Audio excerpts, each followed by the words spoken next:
Salut futur milliardaire. C'est un film d'horreur venu d'Indonésie. L'histoire se déroule dans un village nommé Retour nocturne pour mourir. La légende raconte que, dans la forêt, vit un esprit maléfique qui se nourrit du sang des enfants pour rester en vie. Tout enfant qui ne rentre pas chez lui avant la nuit est sauvagement tué, vidé de son sang. L'esprit possède aussi un pouvoir spécial.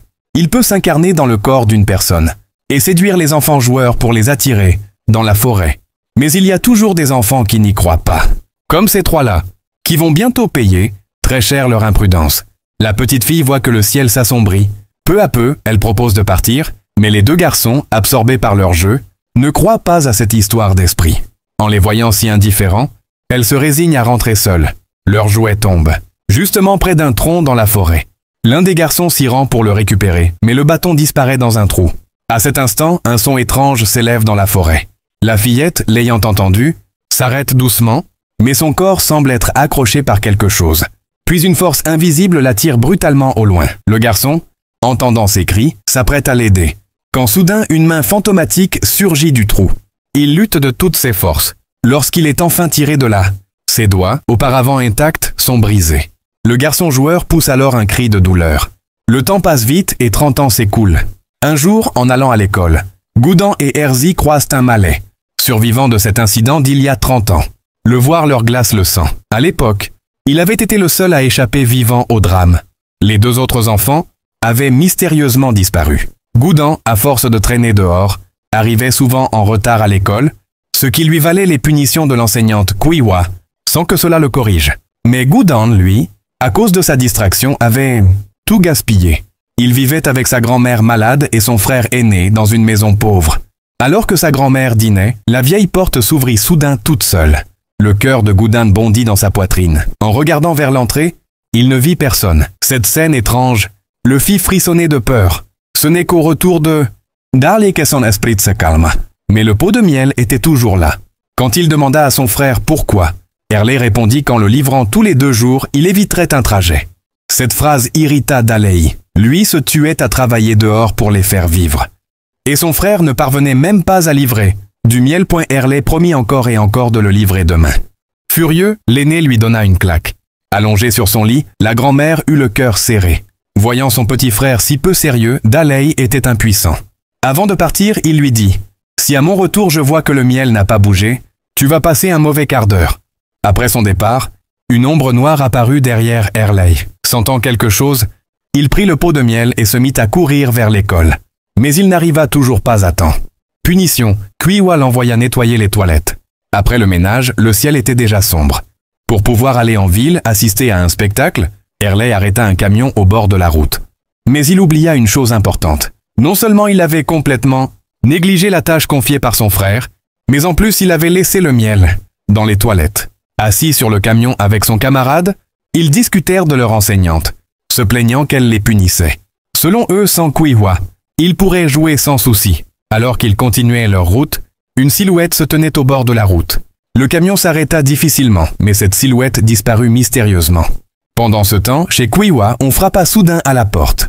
Avant qu'elle n'atteigne l'entrée, la porte s'ouvrit toute seule. Prudente, elle regarda dehors. Personne. Elle referma et verrouilla aussitôt. Mais alors qu'elle retournait à ses affaires, la porte s'ouvrit de nouveau. Ses nerfs se crispèrent. En allant vérifier, une ombre noire apparut derrière elle. Sentant quelque chose, elle resta figée. L'ombre s'approcha lentement. Rassemblant son courage, elle se retourna. La porte se referma brusquement. Un démon effrayant se trouvait derrière elle. Terrorisée, Kuiwa tenta d'ouvrir le verrou. À peine sortie, elle trébucha et tomba au sol. Le démon ne la lâcha pas, avançant lentement vers elle. Ses pupilles devinrent blanches. Du sang coula au coin de ses yeux. Sa mort fut rapidement connue au village. Les 2 jeunes à moto dirent au conducteur que Kuiwa était morte chez elle et qu'il fallait aller l'aider. En entendant cela, Erley eut un mauvais pressentiment. La mort de l'enseignante était-elle due à sa malédiction de tout à l'heure? Le lendemain, les villageois entouraient le corps de Kuiwa. Xiaomei pleurait, bouleversée par la perte de son enseignante. Erley, rongé par la culpabilité, sentit son corps frissonner. Soudain, Kuiwa se releva, ce qui lui fit uriner de peur. Les autres, stupéfaits, le regardèrent. Quand il la regarda de nouveau, son corps gisait là comme si rien ne s'était passé. De retour chez lui, Erley, abattu, vit sa grand-mère effrayée sur le lit. Dehors, tout était sombre. Il ne voyait aucune ombre, mais elle fixait la fenêtre, comme si quelque chose d'horrible s'y trouvait. La porte, pourtant bien fermée, s'ouvrit. La grand-mère lui fit signe de regarder sous le lit. Courageusement, il se pencha, mais ne vit rien. Au moment où il se redressa, une silhouette apparut dehors. Avant qu'il ne tourne la tête, Quiwa, transformé en esprit, se jeta sur lui. Paniqué, il recula. Puis tout redevint silencieux. Alors qu'il tentait de se calmer, quelque chose s'approcha lentement de lui. S'en rendant compte, il se retourna brusquement, mais ne vit rien. Rassuré, il commença à se détendre. Quand une tête surgit du grand pot d'eau, le faisant tomber assis de peur. Comme Quiwa, il resta figé. L'esprit s'approcha encore, ses pupilles blanchirent et, tandis que la porte claquait, il poussa un cri strident. Plus tard, Hurley semblait avoir changé. Il passait ses journées à rire et à rester assis près du lit. 2 jours plus tard, Dali, qui travaillait en ville, revint au village. En demandant à Lao Chen l'argent du miel, il apprit qu'Hurley ne l'avait jamais livré. Fou de rage, il rentra et frappa son frère. Face à ce qu'était devenu Hurley, il n'avait plus aucun moyen d'agir. « Ne t'approche pas trop !» En entendant ces mots d'Hurley, son frère n'en croyait pas ses oreilles. Alors qu'il s'apprêtait à agir, l'esprit maléfique apparut derrière Hurley. Sous cette vision terrifiante, Dali recula sans. Voyant la peur de son frère, Hurley esquissa un sourire. Puis l'esprit s'avança lentement vers Dali. Hurley saisit alors le petit couteau sur la table, se plaça rapidement devant son frère et, sous le regard effrayé de leur grand-mère, tua son propre frère de ses mains. Le lendemain matin, Lao Chen ouvrit la porte et vit Hurley debout dehors. Face aux questions, celui-ci resta muet. Il lui tendit un bocal. En le recevant, Lao Chen sentit quelque chose d'anormal et le fit tomber au sol. Au lieu de miel, du sang s'en écoulait. Sans lui laisser le temps de parler, Hurley partit rapidement. Ce même matin, le chef du village découvrit que toutes les poules du poulailler avaient été tuées. Un peu plus tard, en classe, Xiaomei fit tomber par inadvertance le stylo offert par Quiwa. Au moment où elle se pencha, l'ombre de Quiwa s'avança vers elle. Après l'école, Xiaomei rentra chez elle et aperçut le chef du village parler à son père. Lao Chen lui raconta l'épisode du matin. Ils partirent tous ensemble chez Hurley. En ouvrant la porte, une forte odeur de cadavre les saisit. Le corps de Dalei, sous la chaleur, était déjà en décomposition. Avec l'aide de Gudan et Xiaomei, les villageois maîtrisèrent Hurley. Informés de l'incident, la nouvelle enseignante, Su Fen, se rendit sur place, espérant comprendre ce qui s'était passé. Mais face à ces questions, Hurley resta silencieux. Impuissante, elle sortit. Soudain, Hurley cessa de chanter, les yeux rivés, terrifié. Vers l'angle du mur, Dali, mort, se tenait là alors qu'il tremblait. Quiwa apparut derrière lui et lui serra le cou. Quand la femme ouvrit la porte, Hurley était déjà pendu. Après la mort de son ami, Gudan se renferma. Mais l'examen de fin de trimestre approchait. Pour l'aider à obtenir un bon résultat, Su Fen décida de lui donner des cours particuliers. Pendant qu'il travaillait, un bruit terrifiant retentit. Effrayé, Gudan sortit en courant, puis s'arrêta soudain. Cette nuit-là, la voix de l'esprit résonna. En se retournant, il vit la silhouette d'Hurley dans l'obscurité. Lorsqu'un homme tira le rideau, il vit Gudan se cogner sans relâche contre une planche, appelant quelqu'un. Il se précipita vers lui, mais Gudan, possédé, ne réagit pas.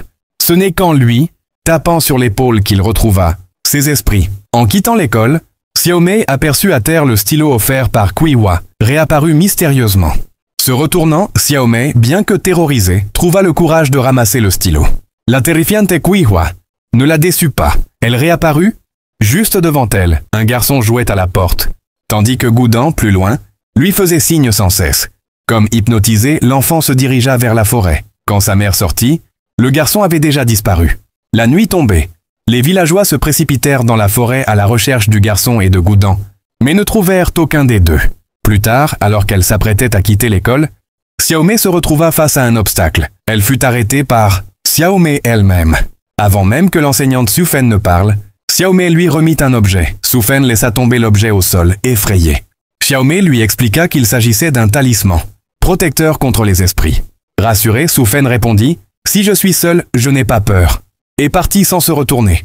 Depuis les événements étranges, les habitants du village se hâtèrent de rentrer chez eux à la tombée du jour, craignant que leurs enfants soient enlevés. Xiaomei, au contraire, sortit en vélo à la recherche de Gudan, malgré l'opposition de son père. Après plusieurs kilomètres, elle le trouva accroupi au bord de la route, tenant un cadavre d'animal et un couteau ensanglanté. Terrifiée, Xiaomei se précipita chez elle, abandonnant son vélo. Pendant ce temps, le chef du village découvrit le corps du garçon disparu. Alors que Goudan levait son couteau sur Xiaomei, un garde intervint et, avec les villageois, le maîtrisa. Peu à peu, les veines gonflées sur son corps se résorbèrent, et son regard redevint normal. En discutant, un homme retira un pendentif du cou de Goudan. Xiaomei en possédait un identique. Les villageois en conclurent que cet objet était la cause de la possession. Or, seul Laixi savait les fabriquer. Ils se précipitèrent chez elle et l'attaquèrent, mais le chef du village et quelques hommes l'empêchèrent d'être tué. Le lendemain, Xiaomei déclara à son père que Laixi n'était pas responsable. Mais celui-ci répondit que seul le chef et les villageois décideraient. Su Fen rendit visite à Xiaomei, malade. Celle-ci, apeurée, saisit son talisman. Elle se souvenait que Laixi le lui avait confié en disant « Si elle refuse de le prendre, alors Su Fen est sûrement l'esprit maléfique, car elle ressemble à celui d'il y a 30 ans. » Et en effet, tout s'avéra vrai. Su Fen, en voyant le talisman, afficha un bref instant de crainte, mais déclara que cela n'avait plus d'effet sur elle après 30 ans. Elle adressa un regard à Xiaomei, puis s'interrompit. Derrière elle se tenait Qiwa. Vivante, elle avait protégé Xiaomei. Morte, elle continuait à veiller sur elle. Su Fen, comprenant que Qiwa ne la laisserait pas agir, se contenta de menacer Xiaomei. « Ne te mêle pas de ça, ou tu finiras comme Erlei. » Après le départ de Su Fen, Xiaomei alla libérer Laixi et l'avertit que Goudan était en danger. Pour le sauver, Laixi devrait partir à sa recherche tandis qu'elle affronterait seule l'esprit. Laixi pénétra dans la maison de Su Fen. Elle avait disparu, remplacée par la forme monstrueuse de l'esprit, assise devant un miroir. Soudain, une jeune fille apparut. C'était la camarade de Laixi d'il y a 30 ans, supposée morte. En réalité, seul un autre garçon avait été tué, et la fille était possédée depuis. Su Fen n'était autre qu'elle. Le talisman ne servit à rien. D'un geste, l'esprit projeta Laixi à terre. Lorsqu'il se releva, l'esprit avait disparu. Laixi comprit quelque chose, se précipita vers l'endroit où il avait perdu un doigt et y versa de l'essence. Sous l'emprise de l'esprit, Goudan s'avança vers lui. Laixi mit le feu, priant en silence. Les mains spectrales de l'esprit se rétractèrent, et il s'éleva dans les airs. Mais Goudan ne retrouva pas ses esprits. On ne sut jamais si l'esprit avait réellement été détruit. Si cette histoire vous a tenu en haleine jusqu'à la fin, abonnez-vous pour découvrir d'autres récits encore plus glaçants.